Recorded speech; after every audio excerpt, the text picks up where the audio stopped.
Hello, everyone. Welcome back to Afternoon Tea with ET podcast. So today on this episode, we're actually going to do something a little bit different. We're going to have a little bit more of a conversational type of episode. The last few, we did some deep dives on some different topics and had some fun researching and things like that. But this time we're just gonna hang out. We're gonna do a chill cast and just chill. How are you doing, James? How's everything over there? Yeah, I'm good, thank you. I've been looking forward to today. I think it's really good to kind of have more relaxed style to today. And one of the things we're going to talk about, isn't it, is basically some of our own experiences and how we sort of have gone through those, what we've learned from them, and how we've integrated some of those experiences. Because I feel this is a big thing. There's a sort of expansion in the number of people who seem to be having sort of experiences with, of other beings, other consciousness more and more these days. And like the big question, how do we really deal with that and integrate it into our day-to-day life? Yeah.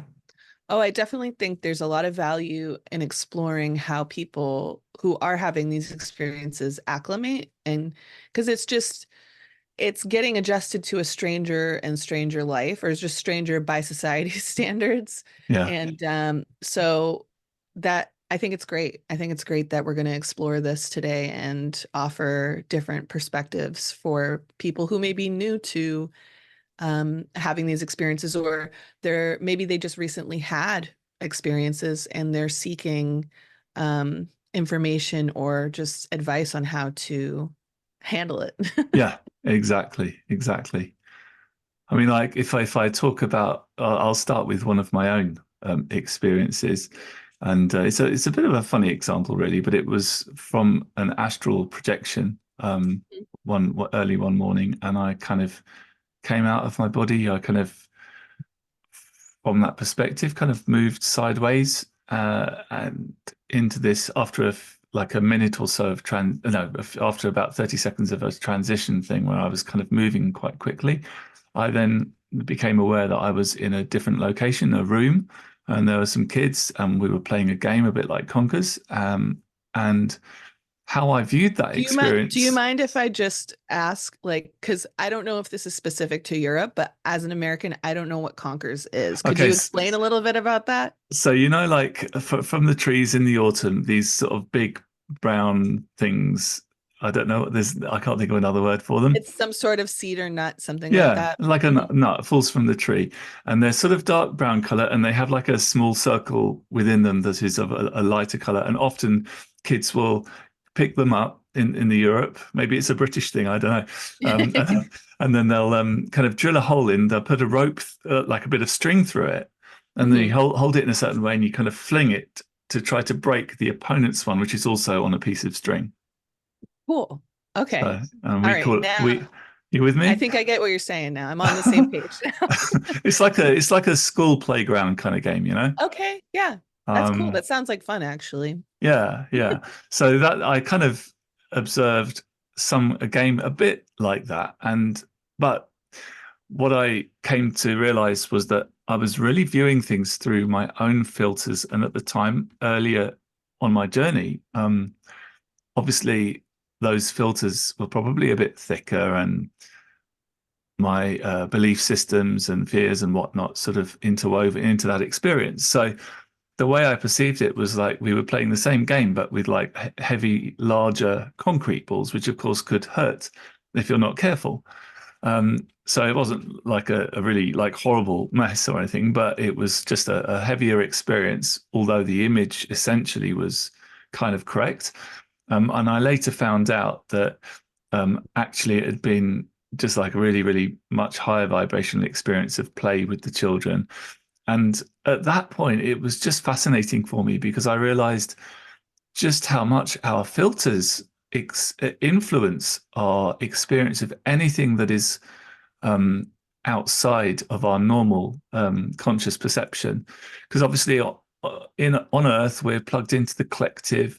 There's this sort of agreed set of rules and principles and how things are, and the structure of things, what things look like. But if you're dealing with a consciousness that comes out from outside of that, from a different realm, a different vibration, translating through as a different place in space from our point of view, then we've got no common point of reference, or largely not. We don't have a common point of reference. So our consciousness simply tries to do what it can to bring meaning to our conscious mind for whatever we've experienced. And it really made me realize that, and it took away a lot of the fear, that experience, because it made me realize, well, when I'm seeing something like this, often there will be some truth underlying within the message, and maybe not to worry too much about the funny faces or things that my consciousness is struggling to make sense of. So what I would say to our listeners, if you're having any kind of similar experiences that are a little bit difficult to understand, is in my experience at least, it kind of comes down to the consciousness trying to do its best to translate. And obviously, the more kind of like inner work we do, that the more used to those energies we become, I think the more of a sort of authentic experience aligned with what it really is will be able to come through to us. Yeah. So I would definitely agree with all that. I think you touch on some really interesting stuff related to filters and also the concept of fear too. I think fear is really interesting, and it's something that, we're kind of habituated to not question. And I think that's a big thing that um, you could kind of compare having ET contact as like a meditative practice. Just like how you would sit down and observe any emotions coming up in you so that you could like just identify. It's a similar kind of thing. You'll have these different things come up, or strange images and things like that.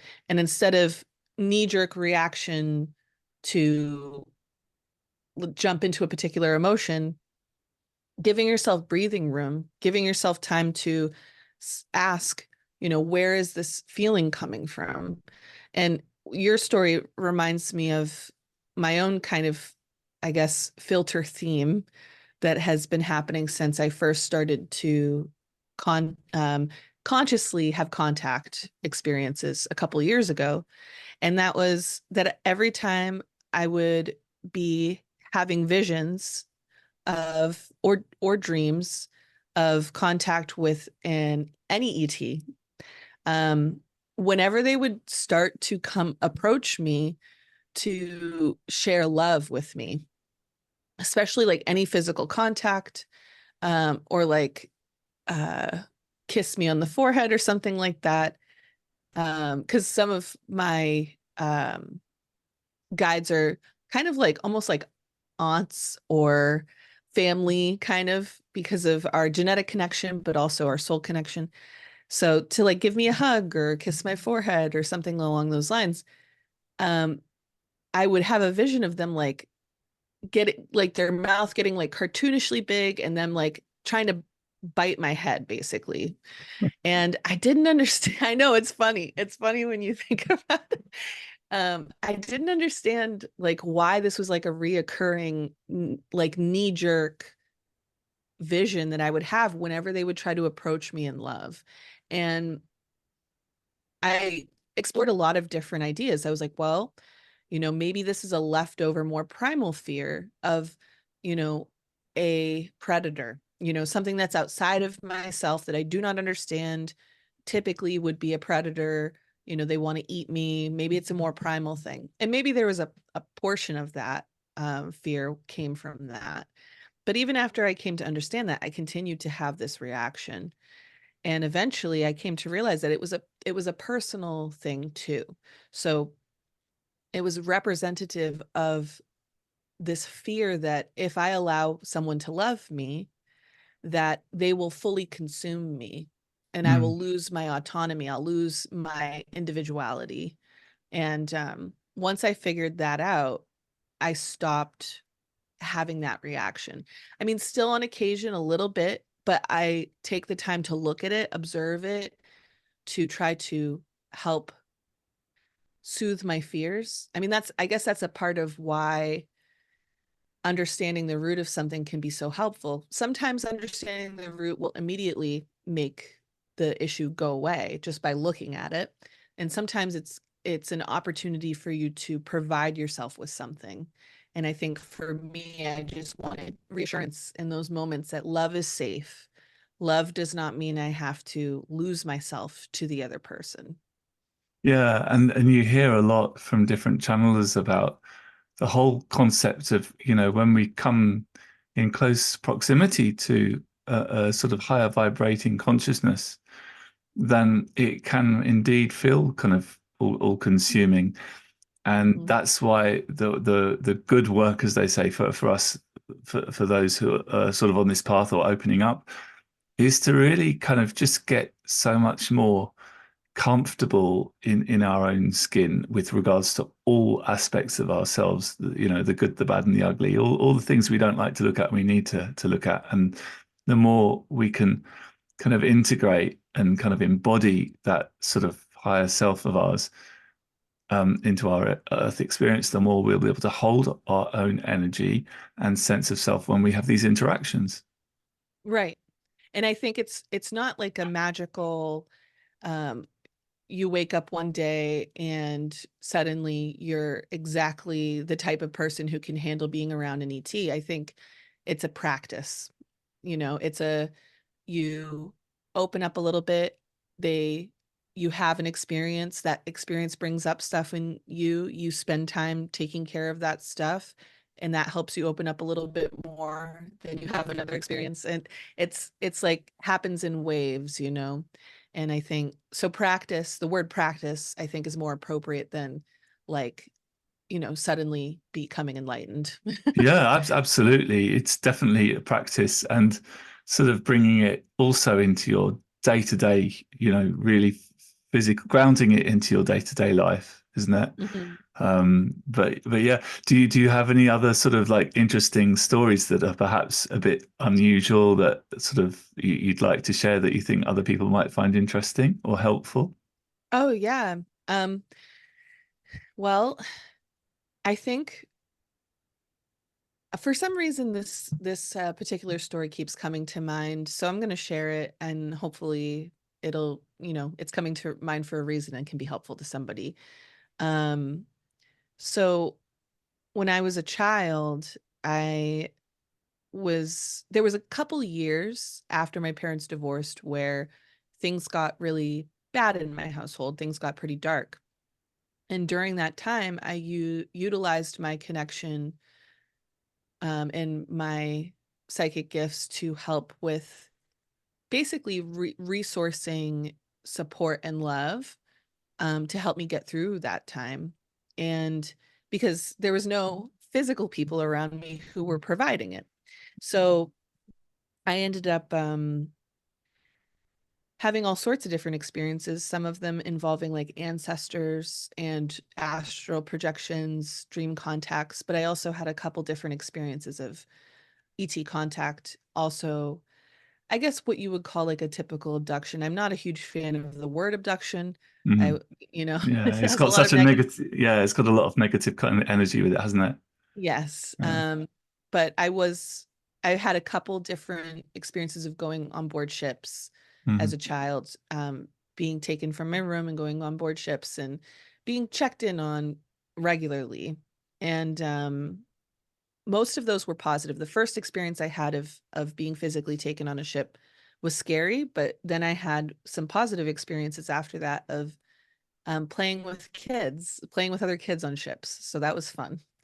Um, but one of the things that I carried with me throughout my life was an experience of being alone in my home and being very scared and very sad, um, and being overwhelmed by my feelings, basically, and not knowing if I could handle, what was happening. And I, while I was crying, I heard a woman, and it was like it was definitely a full-blown clairaudient experience, meaning like I heard as as though someone was in the room with me, even though I was all alone, heard with my ears someone say something.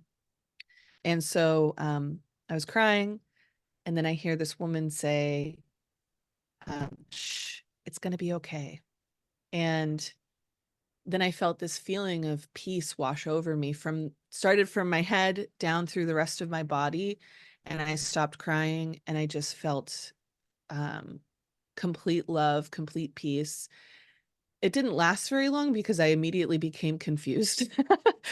um, so I carried that memory with me throughout my life because it was the most conscious experience I had of something that was at the time I thought was just more paranormal. And when I told my family later on, they thought, oh, it was an angel, you know. Um, and I spent years believing that. And then once I started to have more conscious contact with my guides, I found out that it was one of my guides, which immediately resonated, and I immediately understood that that was the case, which is interesting. I think that's an interesting aspect of contact experiences. And um, I don't want to deviate too much off topic, but I just like to touch on the idea that you can trust um, your own perception of what resonates. Mm. Um, there's a lot that goes into being able to trust your perception of what resonates, but it can be a great confirmation when you just know in your bones that something is what it is. Yeah. Um, and so, yeah, that I think that was my first time, like, and maybe that's why I carried the memory with me, just first time having an experience that was so obvious that it was outside of the norm, you know.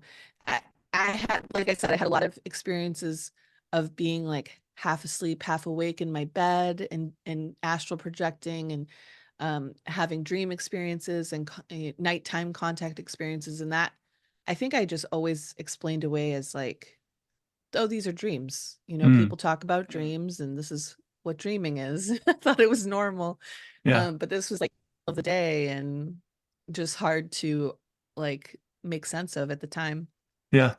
Um, so yeah, I think, I guess what I'm getting at, trying to understand why I felt called to talk about this particular memory is it's good to reflect back on your childhood and the weird experiences you had as a kid, because a lot of us did have weird experiences, and sometimes you can get more answers about those experiences later on, or you may think of something and be like, not realize that you had kind of filed it away in your mind as like, it was weird, but you know, whatever, everybody experiences weird things. But if you just go back and reflect over different strange things through your life, you Mm. may find that it's more connected with ET contact than you realize. Yeah. Yeah. Absolutely. You know that's fascinating. Likewise, I've had a lot of sort of dream state experiences, astral projection experiences, but one or two of them have been like I would say like more. They felt more real. And I guess that's because I've been in a more lucid state, I guess. But like, for example, there was one which kind of started off as a dream experience being on some sort of craft. And then it got like super real. And I was standing right by one of these kind of ceiling to floor, what looked like a window, but it was just like a transparent, so you could see out. And I was literally whizzing past houses. And yeah, I had the weirdest feeling that it was alongside the sort of southwest coast of the UK. And then, Hmm. like, with a few seconds later, I was somewhere over the middle of America. Um, Hmm. but I just remember being able to literally see all the windows whiz by with such clarity. With, you know, it was literally looking like that. And I had this sense of that the floor was very, very sturdy. Like it almost like being on the ground. There was no sense of being on a plane, as that might feel, because that's slightly, you can sense, can't you? But I think Right. with these craft, I don't think you can. It felt that solid. Um, Hmm. so seeing it as real as that, and then just suddenly being, somewhere over the center of the States somewhere, it was just Right. mind blowing. And bringing that back into my conscious memory, all of it, really, Right. it was such a. It felt so real. It's like those sorts of things you can't really deny, or put them down to a weird dream, because like it really did happen. Right. So that's always one that I'll remember. Yeah. It definitely more sticks out in your memory with things like that. And it Yeah, makes me think of what was I saying? So it's interesting to think about the fact that at least currently when we have physical contact with ETs, we go into an altered state, something that's more like akin to like um being in like a dreamlike state, being like in a half awake dreamlike state. Um and that can feel so much like a dream. So it does make me wonder about a lot of these dream contact experiences, like which ones were actually just astral yeah, and which ones were me actually being physically present somewhere, but I was in such an altered state that I felt that I was experiencing a dream.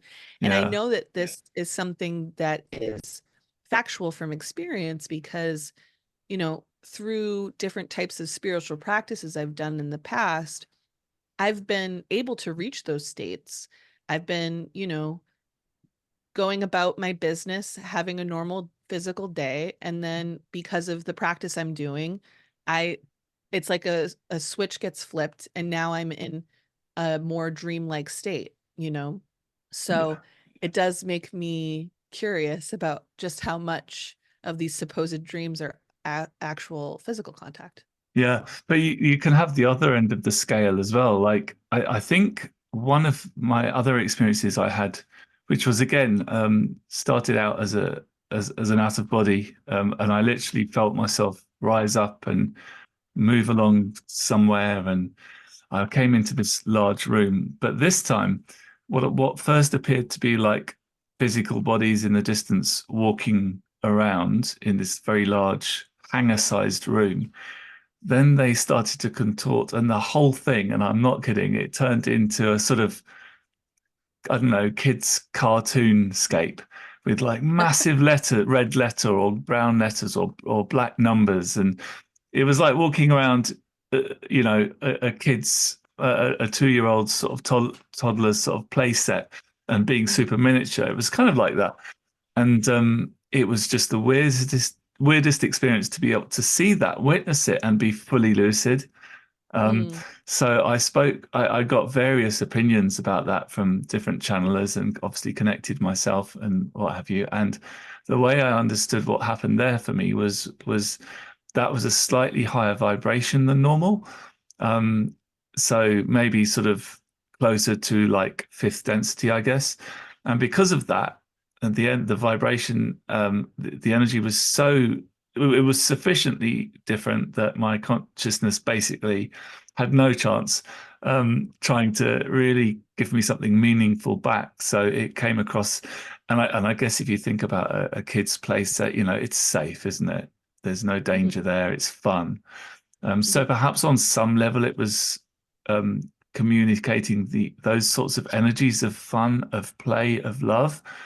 But in terms of like the actual spatial dimension, I don't think my brain did a particularly good job. But it was fun walking around, sort of like child's sort of dreamland. It was a lot of fun. Oh And yeah. I heard a few people, because I was also talking on different groups online afterwards, sort of, when I was at the point of wondering what the hell I'd just experienced. And quite a few people have sort of had the same sort of thing. So there must be something, I guess, in the collective, the human collective, that if different people are experiencing in a similar way. Mhm. Oh yeah. Well, if enough people subconsciously are feeding into a particular thoughtscape, then it becomes more and more real on the like fifth, sixth dimension, I think. Yeah. So it becomes more like a place you can go to visit, you know? This is why, once again, we're kind of touching back on the concept of thought forms in our last episode, if you guys want to check it out. Um, Nice little pointer there. Nudge. right. um, where you can have what's it called? Near death experiences or exiting experiences when after you pass, of having like going to a heaven that's similar to what's written in the Bible, or going to a heaven that's similar to what's written in like the Hindu Vedas, because so many people are putting belief and thought into these ideas that on different dimensional planes they become real places, I Yeah, think. yeah. And I have for the last couple of years keep hearing this term spheres of awareness or just spheres. And I suspect that is kind of maybe similar to what you're talking about.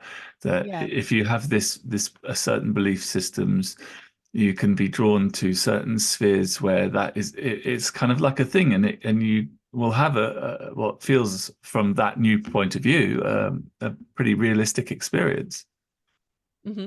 Hmm. Well, and I feel like, you know, now we're getting onto the topic of death, but I think that it correlates with the spirit's desire to having like an experience of closure, an experience of making sense of the crossing over point between the physical and non-physical. And so we get to have experiences that help us be able to do that, you know. At Yeah, least that's yeah. my personal belief, you know.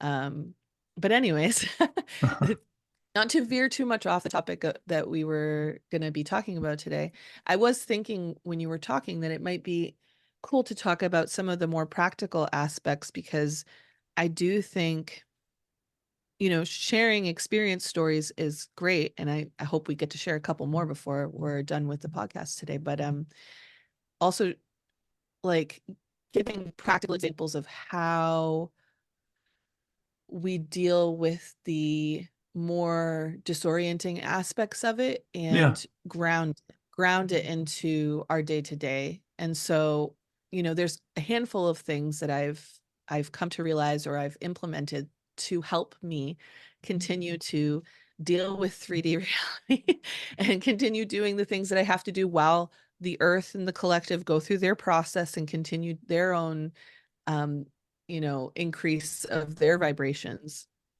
and just try to keep up with that in itself. But we're all still in a period where we still have to pay bills. We still have to go to work to some degree. Some people are carving their own paths with their own jobs, which is a beautiful thing, but or their own business.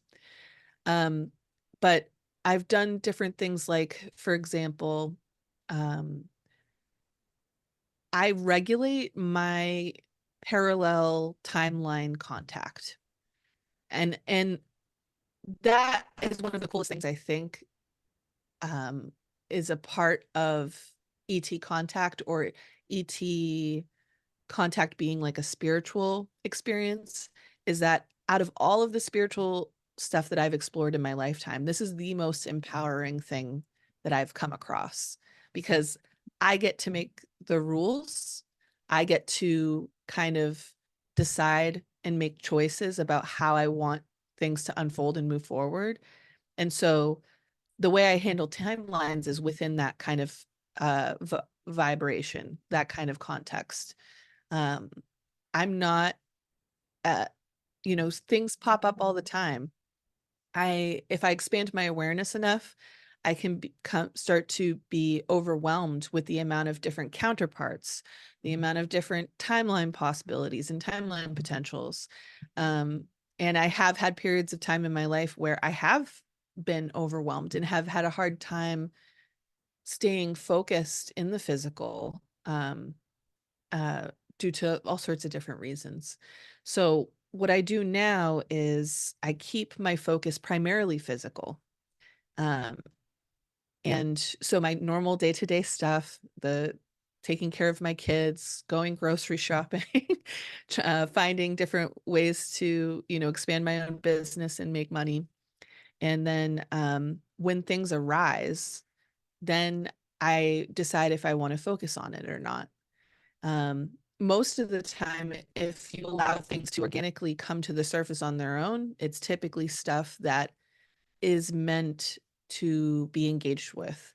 But, I've actually even had things too. Once again, the importance of choice being the biggest priority here. I've had times where things will come up and I'm like, all right, I'm going to back burner that right now. Or I don't feel like this is actually relevant for whatever reason. I've had ancestors um, contacting me, telling me to change my last name, to change it to the original spelling. And it's a relationship. I communicated with them. We had conversations about it, and I made the decision to not do that.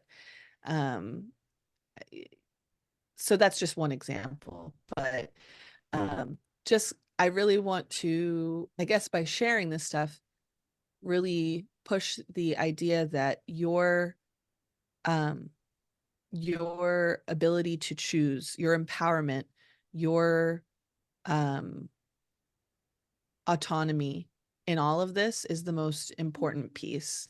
And I think being able to not lose yourself in the midst of all of this stuff, especially if you're a person who feels like they are a people pleaser or a recovering people pleaser in their day-to-day normal human life, it's even more important that you continue to focus on your own needs, your own life as you engage with this stuff. Because, ETs, spirits, ancestors, they're going to ask a lot of things of you. They're going to want to engage with you in different ways. And um, if if you're focused on trying to make these entities happy, you can very easily get lost, just as much as you would with relationships with humans, and Yeah, end up yeah. burning yourself out, overwhelming yourself.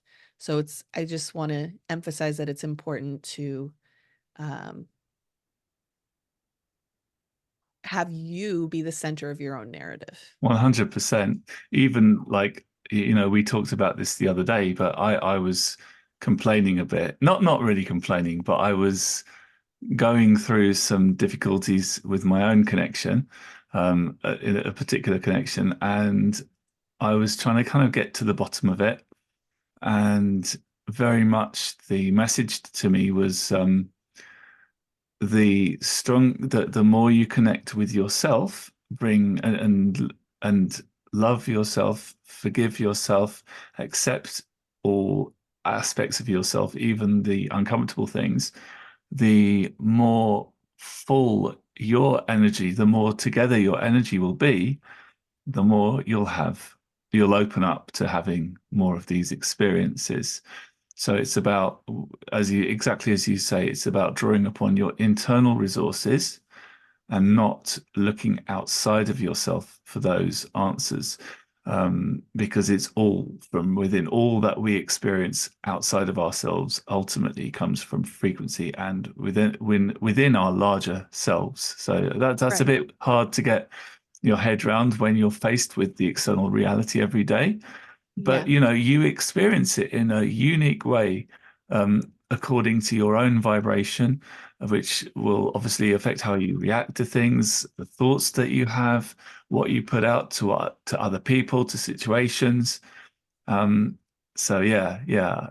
There's so much to be said about recognizing the value of self-care, of self-observation, and as you say, making your own choice. And it might be you get a reflection from outside and that's something that you resonate with. Use that in that case as what Bashar would say is a permission slip to recognize that synchronicity, that positive synchronicity, that resonance. But Hmm. then bring that feeling into you and live from that feeling within yourself, which of course will only expand and create much more. Yes. Yes. And the the phrase that came to mind while I was listening to you was, you are your highest authority. Yeah. Um, that's, you only really have to answer to yourself, because you are the one who's emanating your electromagnetic field that is giving you the experience that you're having, and attracting the other little electromagnetic fields that are around you to interplay with you. Yeah. And oh, I feel like I'm losing my thought here, but yeah, I think you expanded on that that well. Yeah. It's crazy to think that, we see the physical bodies of people around us, but at the much more fundamental level, you're right, it's different fields of energy, consciousness. Mhm. So in other words, it's a damn sight more malleable than our physical senses will give it credit for. Right. Oh, I can remember now what I was gonna say is yeah, we come into this world, and we get to experience different kinds of limitations, different kinds of narratives that we get to live by. But I think a part of, especially this period of time, is as humanity is awakening and shifting into a new kind of world, is realizing and remembering that the narrative is not a real thing. It's not, it's not real in any serious sense, which is wild because, you know, it feels very serious sometimes. Sometimes Yeah. we are faced with um a lot of hardship and pain and things like that. But once you start to get into, and maybe this is why it always comes back to coming back home to yourself, getting back in touch with yourself, because the more you do that and the more you remember who you actually are, the easier it is to engage with the narrative that we're still dealing with, but we're also transitioning out of Mm. it. So it makes me think of this kind of like download I got last night. I was coming home from an ecstatic dance and really uh coasting along. I was talking to myself, as geniuses like you and me often do. It's well, sometimes they associate it with madness too, but there's like a thin line, right, between those things. Um, so I was coasting off of this energy that's happening actually today for all viewers. The day that we're recording here is the Uranus Jupiter conjunction, and I was kind of riding off of those energies, and I felt this message come through that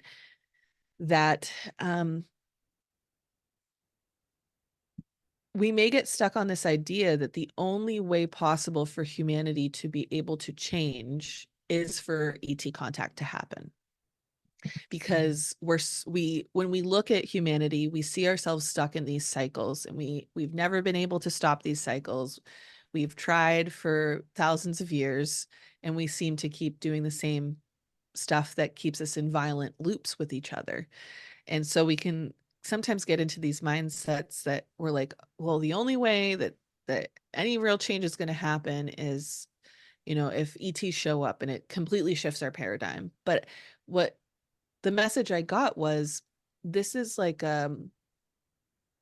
it's a mirroring and a co-creation between us and our ET cosmic family. They wouldn't be here with the kind of presence they're here with if we weren't naturally starting to come to a place where we can be in contact with them. And the more that we um, raise in collective vibration, the more we open to those experiences. So it's like a positive feedback loop. Mm. Like, we're coming out of these more negative feedback loops, but this is a positive one where as humans start to question the way their parents raised them, and intergenerational trauma, and treating kids differently, and questioning systems, questioning, why do we go to work every day, why are we doing this whole money thing, the more we do these things, the more it opens our minds enough to have more contact experiences. And then those contact experiences inspire us to open our minds even more, to question things even more. And it's this positive snowball that builds on itself. That's basically what the message I was getting was. Yeah, it makes a lot of sense. You know, you can view it as a direct reflection of where we're at. And as you say, it's very positive and it will encourage us to question and create new structures within the collective, within our own lives, Mhm. and realize that we're not trapped Right. in that which we may be experiencing still at the time. But to remember, it's a physical, you know, it's a dense reality, and therefore things don't change immediately. No. You can Uh, you can adopt embody the energies of the shifted reality that you desire to experience, and then just trust that in the fullness of time and through synchronicity, you will shift. And there's a lot more going on, you know, beneath the board than we can possibly understand in terms of things moving around and preparing and well, shifting. even just the Earth itself, like the solar cycle that we're in right now is affecting the Earth, and the Earth is also on its own doing interesting vibrational things, And you which say it was vibrating normally around 7 point something or other, and I think you said the other day it kind of shot up to 100 and then back down again. yeah. That's insane. Yes. So for the viewers who don't know, we're touching on the concept of the Schumann resonance, which is a couple different locations in the world study and record the vibrational electromagnetic vibrational rate of the Yeah. Earth. So they measure it in hertz, and the average for the Earth is 7.83. Hmm. I double checked that like yesterday, I believe. And for the past few weeks, sometimes there are periods of time where the resonance is very quiet and not a whole lot going on, and then we'll have periods like we have had for the past 2 weeks where it's just every day oscillating from baseline up to 100 plus hertz. So Mm.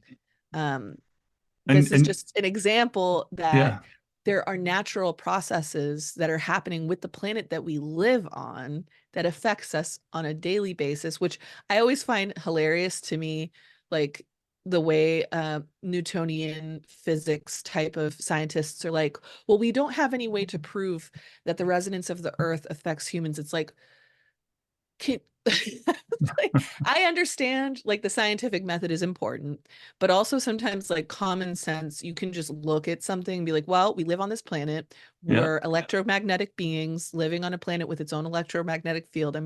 I'm gonna take a shot in the dark and say that we probably get affected a little bit. Sorry, I don't want to poke too much fun at scientists, but sometimes I think it's a little bit on the funny side. But but yeah, anyways, my point is that there are natural processes happening that we are a part of. We ride those waves, basically.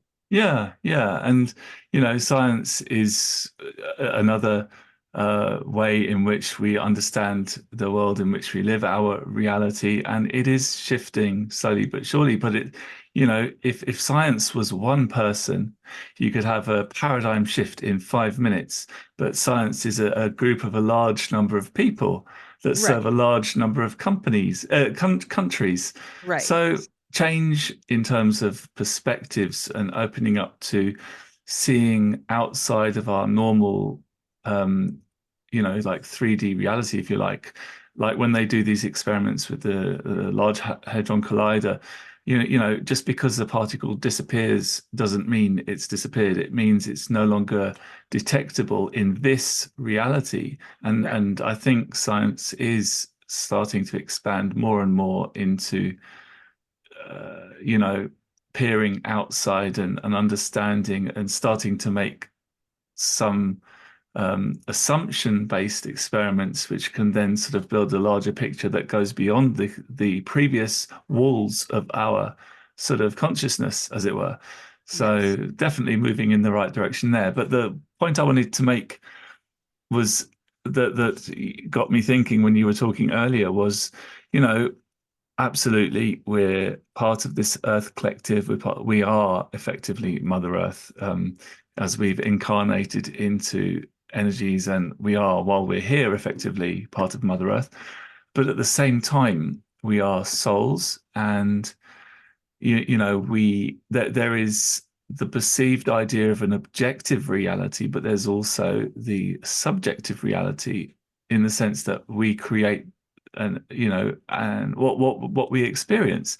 So if we as individuals are seeing the earth having these uh, wildly fluctuating Schumann resonances, whilst that has great context and meaning on the collective level and on from an earth point of view, what does that say about us as individuals in terms of where we're at?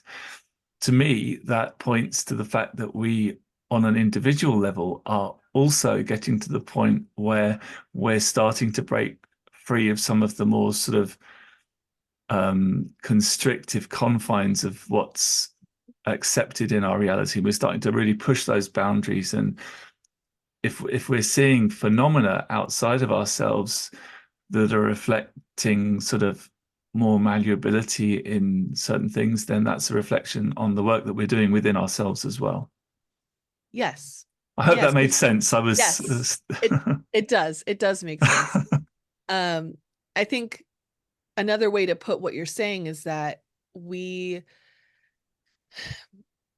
as individual souls, we're navigating different types of parallel realities or timeline experiences. We're navigating those. Oops, sorry. I think I tapped my mic there, but we're navigating different potentials and different things that confirm, like the outside is confirming the directions that we're taking ourselves in, the different directions, different yeah, stories we're opting into. So there's like a co-creation to some degree of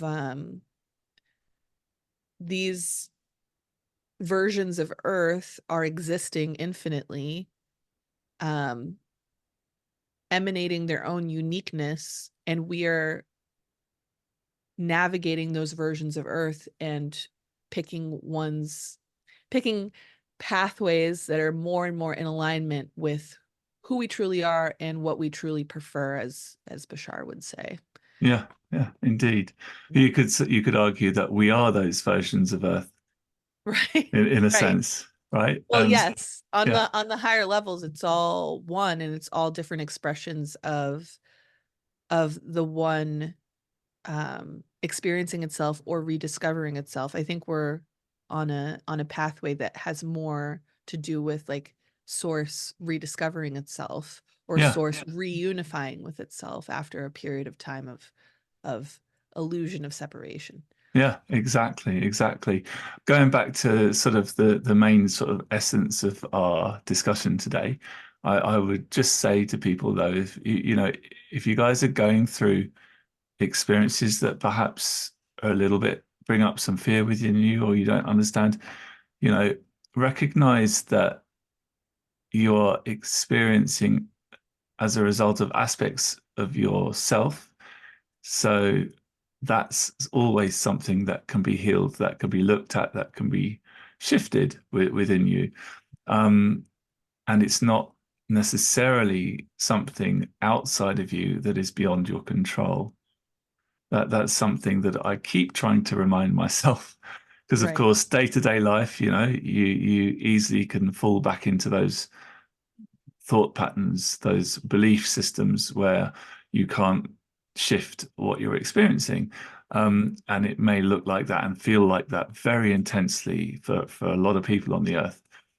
Um, but, I think that small changes lead to bigger changes, and so on. Oh, definitely. For sure. And what you're just saying was making me think of let's see if I can verbalize it properly. um the way that we see ourselves and experience ourselves is it's an exploration. It's you can think of it also as a play, like a playfulness, because and the reason why I bring that connotation into the conversation is because the more that we identify with something and see it as damning evidence that we are not worthy, that we're not okay, that we are disempowered, the more that we continue to like create that negative snowball, you know?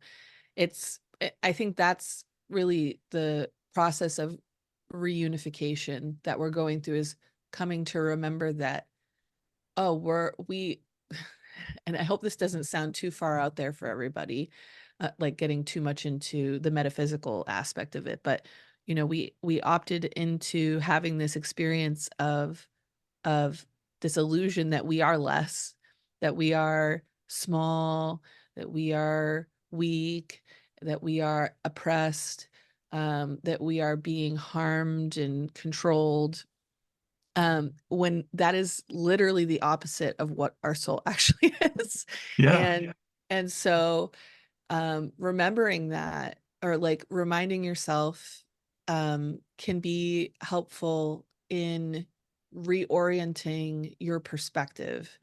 And so then the question then becomes, okay, if I decided to opt, let's say hypothetically, we'll just keep it hypothetical now. Like, let's say if I decided to opt into having this negative experience because I wanted to learn something that I can't learn in other dimensions, what is it I'm trying to learn from this? You know, what is it? What did I want to experience and absorb from this particular type of challenge?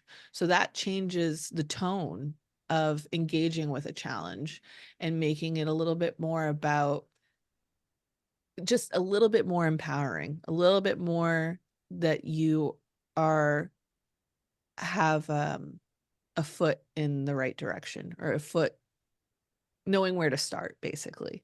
Yeah. And this is not to say to invalidate yourself or engage in toxic positivity, but especially when the moments are as dark as they can get, like say you're in one of your darkest type of moments, um, you have to engage with any sort of idea that can start to raise your vibration, even just a tiny bit. And Mm. sometimes that is engaging with things like anger. Anger is such an empowering emotion. It has a purpose and it has its own place on the vibrational scale. And anger is one of the steps on that ladder that you have Yeah. to climb over in order to get to higher states. Yeah. So, you know, don't be afraid of things like that. Anger helps you remember where your boundaries are. Anger helps you remember that you deserve respect and that you deserve to be surrounded by people who at baseline respect you. So yeah, going off on a little tangent here, but But what it's you were also, saying yeah. inspired me, you know. It's also by expressing anger, whether it be to others or on your own in a quiet place where with like miles of open countryside around you, Where you can scream. where you can scream. But the act of doing that is an act of um, balancing your own energy, restoring equilibrium to your as I think Ra through and the LL research people put it, through your mind body spirit complex, just sort of bringing Right. it back to a state of equilibrium so you can of course then think more clearly and make different choices.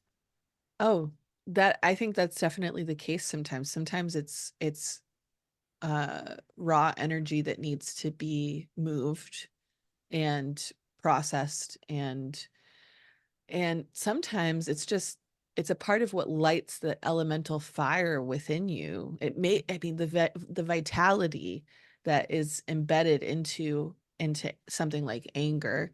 It energizes your entire system, and especially as somebody who um, spent a period of my time dealing with depression and dissociation, like just the difference between always being um what's the word I'm looking for, always being despondent and um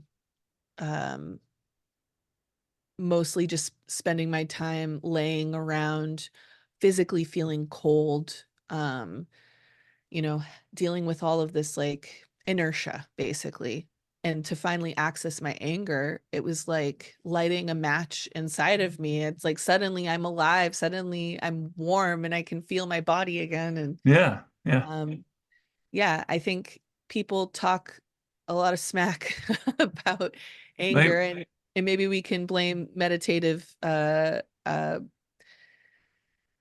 new agey groups for that, or maybe we don't need to toss blame around, but People talk about a lot of smack about all kinds of things that over millennia have been frowned upon or squashed, around free expression, about things like anger, about what's right, what's wrong, what you should do, what you shouldn't do, what's acceptable in society, what's not. You know, okay, I understand the need for a degree of that on a societal level, but always go back to yourself and question why you're doing things or not doing things and make your own informed, intuitive decision. yes, I definitely agree. Yeah. Well, I think kind of brings us to a close today. But you know what? Something you were talking about earlier in as we were talking was around timelines. So I'm already getting a sort of little sort of sixth sense nudge to maybe have that as a future topic at some point to do a deep dive on, because I think that'd be a lot of fun. That would be a great amount of fun. I would, and the research for that is going to be so interesting. So I'm Yeah. already excited. Um, but so for the next, we can actually tease the next topic a little bit. For the next topic, so that we're kind of taking turns, like how you do in the schoolyard with your friends, taking turns doing the fun things. And so the next one is my turn to pick. So I think I'm curious about listeners' stories. So this is actually good for us to give you guys a heads up on. So I'm going to put, or we will put in the description box of wherever you are viewing this, um, the podcast email. Also, we are on Facebook as well. So if you want to find us on Facebook, that is pretty much the same as our podcast name if you search it. And you can message us there as well if you want to share any of your own contact stories, and that will be helpful because Yeah, we and if you have any really like to share them. questions, yeah, if you've got any Questions as questions, well, yes. yeah, Yeah. because it's always good to sort of, hear what people are experiencing and maybe share, that as well. Yes. Questions, feedback, stories, anything you guys want to share with us, we would love to hear it. And yeah, so that'll be the next theme. We hope you all have a beautiful day. Enjoy your tea. Don't get too freaked out at the alien standing outside your window. Sorry, I was trying to make a fun alien joke and it just didn't land properly, but hope you guys all do well, and we will see you in the next episode. Yeah, take care, guys. See you soon. Bye-bye.